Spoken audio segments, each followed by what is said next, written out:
Republicans had a huge gain among the Jewish vote in the last election. Much of this is because of the Biden administration's relationship with Israel after the October 7th terrorist attacks.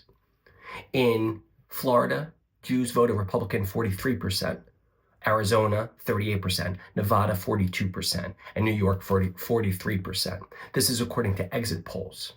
It's impossible to view these gains for Republicans without the October 7th terrorist attacks and the hostages and the Biden administration's response. For a year and a half, Biden got rolled by the Netanyahu government.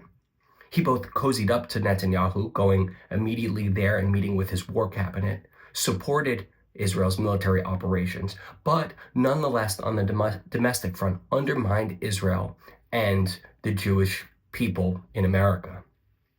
The Biden administration tried to create a middle ground.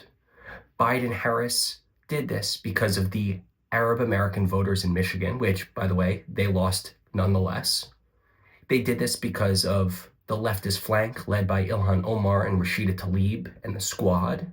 And they did this because of leftist college protesters. The true disappointment among Jewish voters is that Biden is a lifelong Zionist. Trump, on the other hand, created clarity. He's on the side of Israel and protesters, full stop. He says we're getting the hostages home or there will be hell to pay. And that was the 2024 election. It was moral clarity versus not. And that's why you saw huge gains among Jewish voters for Republicans for the first time in decades. During the transition, Trump created the urgency necessary for the ceasefire deal to get across the finish line. He is, for a lot of reasons, deserves a lot of credit for this. Now let's talk about the Trump administration's future here. It's too early to tell whether the ceasefire deal will last.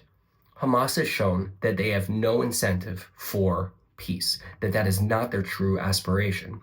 And it's too early to tell whether the Trump-Netanyahu alliance will last. Their fundamental aspirations are contradictory. Netanyahu's future and his coalition depend on the Palestinians not getting a state and a weakened Palestinian Authority. Trump, on the other hand, just wants a Nobel Peace Prize. Trump cares about Trump. He promised to end the war and create peace. By nature, Trump is against the Middle Eastern conflicts. This goes back to the 2016 primary when he calls out Jeb Bush and for the Bush administration and the wars in Afghanistan and Iraq. In general, I think Jews need to be very careful about casting their lot with an authoritarian or authoritarian adjacent leader like Trump. Trump happens to be pro-Israel, and he happens to be pro-Jewish because he has family members who are Jewish. But he also happens to have the support of white supremacists on his far right, who are clearly anti-Semitic and clearly racist.